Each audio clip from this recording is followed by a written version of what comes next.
Welcome to Record Spotlight. My name is Justin Taylor, and for this third episode, it's going to be a little bit of a short episode, but we're going to dive right in. And today we're going to cover a four-track EP released by Christian Love and Nate Ruvin. It was called Living for Today, and this was released on May 5th, 2024. Of course, Christian Love is most well known as the guitarist and vocalist of the Beach Boys band. He released his debut solo album entitled Only Alibis last year in 2023. And of course, Christian, he's a great singer. We've known this for years. Watching Beach Boys band videos and just, he's a really cool, down to earth guy from what I've seen in interviews. And he's a great singer songwriter in his own rights. Just his music from last year and some stuff he's put out before then too have shown that. Nate, of course, he appears on the Good Time podcast with yours truly. Nate also has had quite an illustrious musical past despite being quite young. He is based in Milwaukee, Wisconsin. Nate is kind of making a name for himself right now in the local music scene, particularly as a producer. And he probably knows more and is further down the Beach Boys rabbit hole than I, which is quite an accomplishment.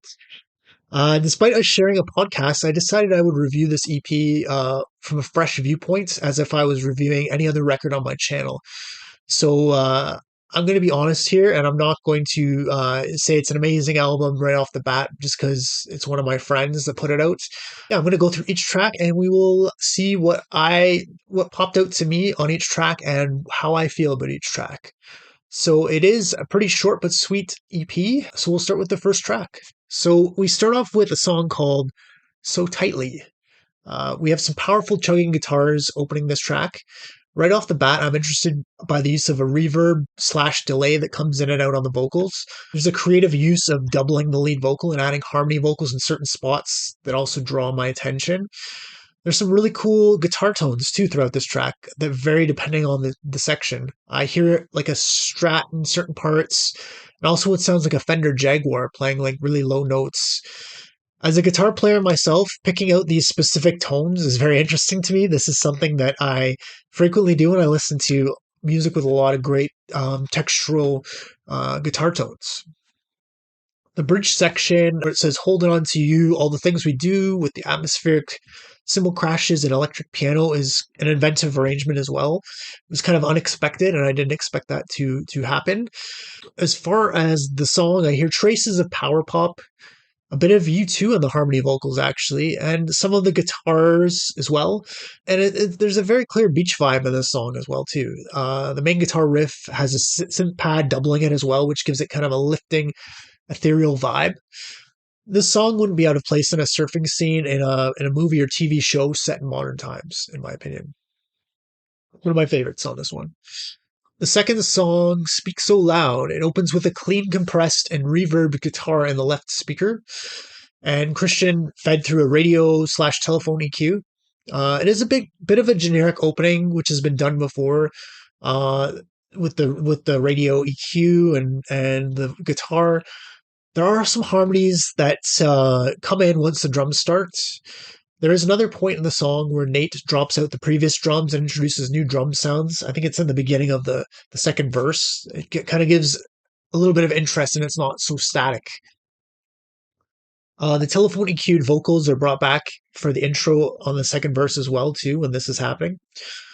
There are some really interesting, clean, slightly dirty tones that are somewhat reminiscent of some of the work on the recent Liam Gallagher John Squire album, to my ears, which is this one right here. There's a little instrumental section featuring a synth that's mixed a little low to my taste and reminded me of something I'd hear on Love You by the Beach Boys, which, knowing Nate, that's probably what he was going for. I would have preferred this song to finish on a completely dry guitar just to give it like a fun dimension, and just to make it slightly different at the end. But that is me, and I'm kind of the king of making a lot of different mixing moves when I do my mixes. I am very, very detailed, and I very like just even in panning stuff. On some of the songs that I've done in my past, I take certain elements and I pan them back and forth, and even like toms or whatever, like I'll pan them like super, super wide. and it's just my style. And I hear that when I heard that ending of the song, I just heard, oh, this would sound really cool with the dried guitar. The reverb might have been printed on the original track though, so that's something that if that happens, like there's not much you can do. Overall, it's a decent song, but not as outstanding as So Tightly. I think that So Tightly has been the best song thus far on the EP. So then we get to the third song, called The Fritz. This song is pure power pop for sure. I love the use of different guitar textures again. There's a clean guitar in the left channel, has some sort of auto wah filter or modulation. And then there's an extremely fuzzy but yet clean guitar on the right. Kind of reminds me of the fuzz face pedal, where it's like fuzzy, but it's not completely fuzzy. There's some sort of like attack to it. The drums are a little static on this track. I wanted to hear some more powerful tom fills in certain sections. Yeah, and then the fourth song, "Sad Goodbye." We have the chugging guitars are back on this track, just giving it energy. As with I think all the tracks, there isn't really any hi hat on the drum parts. Knowing Nate is a Beach Boys fan, this that was intentional. Brian Wilson was not really a fan of cymbals on a lot of his records, just kick and snare for the majority. On the second chorus onwards, I felt that an additional shaker or some sort of rhythmic element was needed to give it a little bit of a lift.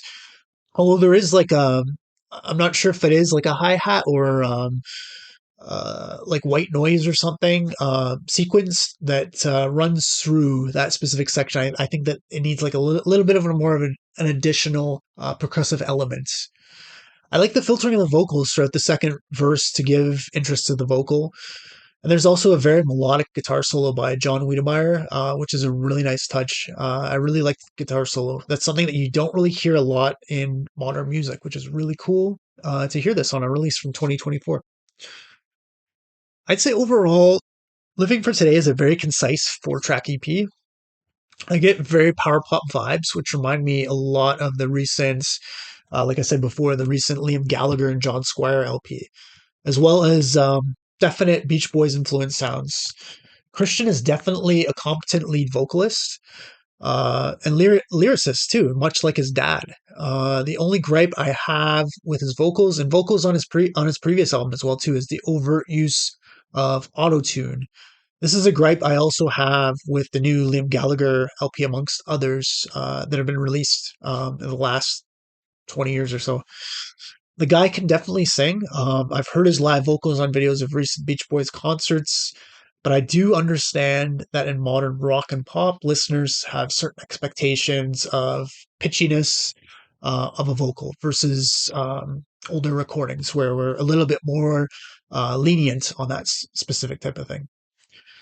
Overall, it was an excellent collaboration, which I'd give 3 stars out of 5. Featuring some really interesting guitar textures and production choices, Nate really did a great job with gathering different guitar sounds and getting it to all kind of mix well together. And that's pretty hard to do from my experience. You have to do like a lot of experimentation, especially when you're dealing with lots of different parts.